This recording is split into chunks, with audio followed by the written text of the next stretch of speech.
Let's begin with breaking updates now coming in. The US President Donald Trump has sent a letter to the Canadian Prime Minister Mark Carney informing him that he will impose a 35% tariff on imports from the country starting the 1st of August. In the letter, which the president has published on his social network, Truth Social, he says there will be a 35% tariff.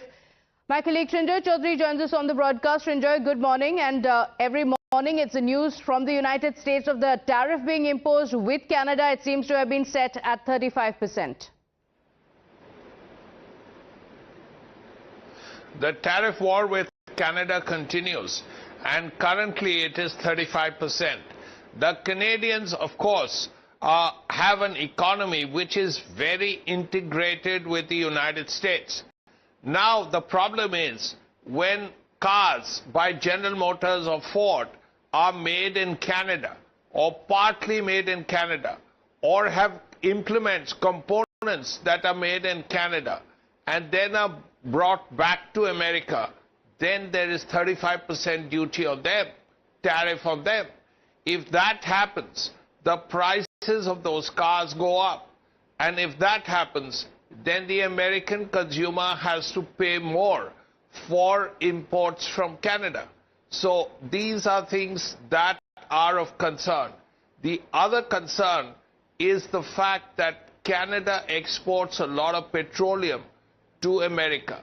So machinery, petroleum, things like cars, which are jointly made in Canada and America. So if that is so, then the problem is the concern about inflation. Because once you have 35% tariff and the American consumer doesn't really have too many other places to go to, then there is a concern about inflation. And of course, trade ties could well take a nosedive. But how this will play out, we don't know. What we do know is that if you have 35% tariff suddenly imposed and a blanket 35% tariff, there is a possibility of inflation, particularly when you consider that there is similar tariff on material coming in from other countries, whether it's Korea, whether it's Japan, and other countries as well. America, let's not forget, is the world's largest importer. So once you put in all these tariffs together, the possibility of inflation is quite high. Okay, all right. In fact, even close allies like Japan and Korea, like you mentioned, have not been spared this tariff war. And in fact, Trump has, while making this announcement as well, gone on to say that this is the result of the barriers that have been put forward by Canada. But Srinjoy, the wait for some of the other countries, including India, still continues. The negotiations are still going on. What are the sticking points for the trade negotiations with India, and when is that announcement likely to come in? Let's not forget that India's per capita income is about $3,000. America's is about $70,000. And 60% of India, the poorer bits of India, are largely in the rural sector, are involved in agriculture. So that has to be kept in mind. They are involved in agriculture and to some extent dairy.